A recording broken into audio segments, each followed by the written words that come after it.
มงตรงภาษีอาน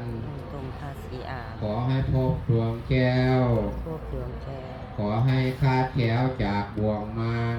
ข้าเท้าจากดวงมาขอให้พบพระนิพพานข้าในอนาคตการในอนาคตสักกาทางนาโน้นเถิดนาโน้นเถิดโอกาบัดสนี้ล่ะว่าเป็นขนาดสาธุโนพันติเอาบัดนี้ทุกขันจะวรัญจะสัตตะธรรมะเทศนายาจามากติกตังปฏิคันสามังอาหุสามังนะโมตัสสะภะคะวะโตอะระหะโตสัมมาสัมพุทธัสสะนะโมตัสสะภะคะวะโตสัมมาสัมพุทธัสสะนะโมตัสสะภะคะวะอะระหะโตสัมมาสัมพุทธัสสะ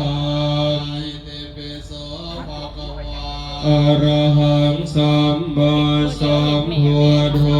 วิชาจารณสัมบันสุขตัวโลกวิดูอนุตตรปุริสธัมมะราชิสัทธาเทวมนุสานังพุทธภะคะวะติสวะคะโตภะคะวะโตสันทิทิโกกาลิโกเอหิปัสสิโกโอมเวทิตาภวินโยหิติสุปฏิปันภะคะวะโตสาวกสังโฆ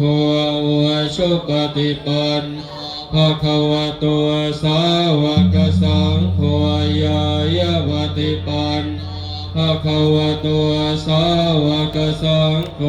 สามีภะคะวะโตสาวกสังโฆญาติดันจัตตารินิอันหาปุริสปุถลาเอสะภะคะวะโตสาวกสังอาหุนายโยปาหุนายโยดาคินาการณิโยอนุตตรัมดุญญังตังโลกาสหัตติอุทันตังคริเมฆารังอุทิตโครัสเสนะมาดานาทิหังมวิทินาชิตวะมุนินโนชะสาภวตุเตชยมังคลานิมาราติเรกมภิยวันติงโพรัมปนาลวะกมะธรรมทาทยาคังขันติสุทังมุนินโหตันเตชะสาภวตุเตชยมังนินาราคิริงคชวรังอติมาทะโหตังภาวันวสุธารุนันตังเนตังโพเสกวิทิโนชิตวมุนินโหภวตุเตชยมังคลานิวพิตคาธรรมทิหันชนะปะทังโคลิมาลวันตังอิทุปเทตังตุมชิตวามุนิตันเตชะสัพวตุเตชยมังนกาธรรมุทารังอิวะคาภินิยาจินจายตุทวจนัมยามาเชสันเตนะโสมวิทินาชิตวามุนิชะสาภวตุเตยมังคลานิสัจจังวิหายมติสัจวาดาภิรัวปิตัมนังอติอันทโหตัมยาปเทปชลิตุชิตวามุนินทวนช ะสาภวตุเตชยมังคลานินันโทปนันทพุชกัมพุชเพียนธรรมาปยันตัวเยทัวปะเทสวิจิโนชิตวมตันเตชะสาภวตุเตชยมังคลานิทุกขโหทิติพุชเพียนสุตัง ไปมี ธัม คือ มังวิสุทธิชุติเมติปะกาวิธานังยานาคเทมวิจินังโทตันเตชะสาภวตุเตชยมังนิเอตาปิภูชะชยมังคลาอัตถคาทายยวาชนวนสารเตมตันดิเหตวา แล้ว ท อีก เม คนท่านใส่ นิจุปาสนาภิโมทังสุขังอธิกรรมยานโรสัพพัญโย ป้าไปใช้หลูกเลย หิตายาสัพพปานิโนวเรตวะวารมีสัพพะสัมโห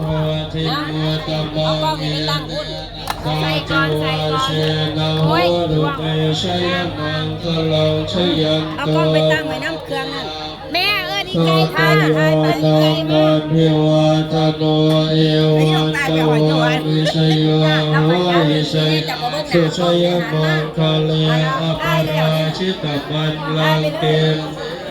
บัทวิปุกเรอภิเศษเกสะภูหุทานังอาคัมดาเตสุนาคาตังสุมังคลังสุภวาตังสุหัจิตังสุขโนตัวจะสุยินทังรามจาริสุปดาคินังกายกรรมคินังบดาคินังมโนกรรมังมณีทิเตปดาคินังกัตวานลหันตเทปดาคิเนพมังคลังราคันตุสาภเทวตังทานุภาเวนัสทังภวันตุเตตุสาพมังคลังราคันตุสาภเทวตังมานุภาเวนัสทังสุเทภวันภวตุสาพมังคลังราคันตุสาภเทวตังภสังฆานุภาเวนัสทังสุทิมภวันตุเตม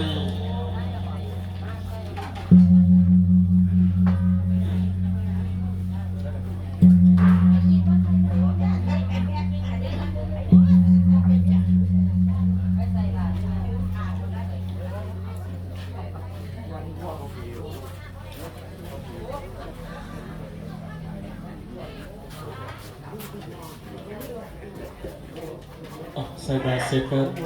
ผู้ใดว่างก็ช่วยกันยกบาตรยกเลยวันนี้อากาศก็ดีหน่อยไม่ร้อนถือว่าเหมาะแก่การทำบุญ